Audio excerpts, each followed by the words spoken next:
Fiction. Part 9. Jimmy Fallon didn't leave the studio that night. He couldn't. Not after what he'd uncovered. Not after realizing the problem wasn't just one frightened junior staffer who got dazzled by studio promises. There was someone else. Someone higher. Someone smarter. Someone who had access to materials before the staff. Someone with the clearance to get segment rundowns hours before they were finalized. Someone who could turn a late-night show into a weapon. The Tonight Show building, usually buzzing with laughter and chaos, felt disturbingly quiet now. Hallways stretched empty. The set stood in darkness, the city lights flickering through the windows like distant signals. Jimmy paced the floor of his office, running his hand through his hair, replaying everything. Evan's confession. The timestamp. Tom's warning. Marcus Rhodes's smirk in the interview clip. Someone had orchestrated this whole thing. Someone who wanted Tom humiliated. Someone who didn't care if Jimmy's reputation went down with him.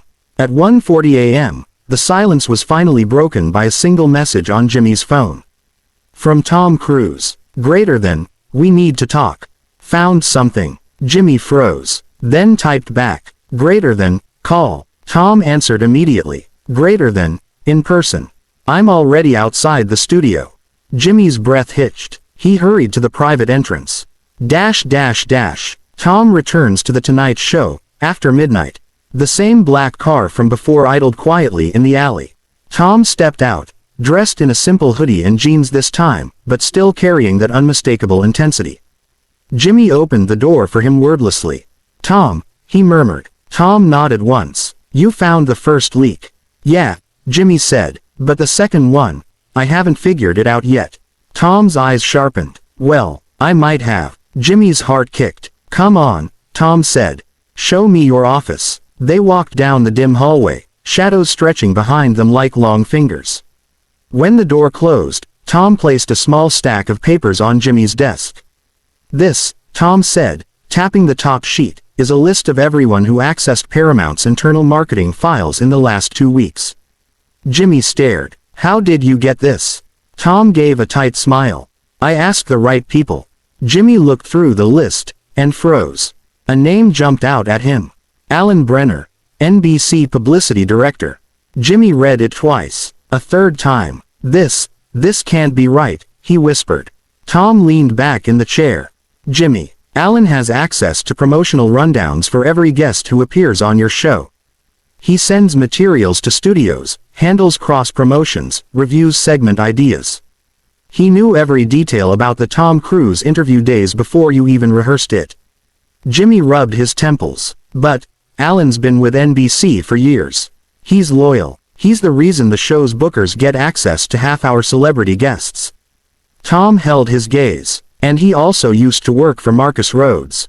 3 years ago." Jimmy's blood went cold. "What?" Tom handed him another sheet. Alan's resume. Highlighted. Former senior associate. Paramount Western Marketing Division. Supervisor. Marcus Rhodes. Jimmy dropped into his chair. That son of a... "It gets worse," Tom said. He pulled out a printed email thread. "Alan sent Marcus not just your rundown, but the questions you were supposed to avoid." Jimmy grabbed the paper, scanning the lines. Marcus had replied, "Greater than, perfect. Push Fallon to play along. He won't realize the angle. Make sure the risk prompt gets through." Jimmy felt sick. Tom continued, "And Alan sent the clip preview to a third-party media blogger before the interview even aired. That's how the hashtag launched so fast." Jimmy slammed his fist on the desk. "He turned my show into clickbait." Tom exhaled slowly. Marcus wanted drama. Alan wanted back into Paramount good graces. And they used you to make it happen. Jimmy stood up, pacing, furious. "I trusted Alan. I liked Alan. He ate in this office. He helped me prep interviews. He told me what to avoid, just so he could manipulate me into doing the opposite." Tom nodded. "Yes." Jimmy stopped pacing. "What does NBC know?" Tom hesitated, and that hesitation told Jimmy everything. Jimmy sat down again slowly. "Tom," he whispered, "what aren't you saying?" Tom folded his arms. "You're not the only show Marcus targeted." Jimmy's skin prickled. "They've been doing this to multiple hosts," Tom continued. "Creating viral conflict, pumping scandal, turning interviews into ambushes because it sells tickets. Jimmy stared at Tom, speechless. This wasn't about humiliating you, Tom said quietly. This was a pilot test. They wanted to see how far they could push a celebrity, how much controversy they could generate before a movie release. So I was. Jimmy swallowed. A lab rat. Tom nodded once. Jimmy sat back, stunned, a mix of rage and humiliation flooding him. How deep does this go? He whispered. Tom pulled out one more document. And Jimmy's blood froze. It was a contract addendum, signed by Alan Brenner, NBC Publicity, Marcus Rhodes, Paramount Marketing. A clause circled in red. Greater than, pre-authorized use of Tonight Show segments for promotional crisis leverage. Jimmy stared at the page. This is illegal, he whispered. Tom nodded. Yes. Jimmy gripped the edge of his desk. And NBC approved this.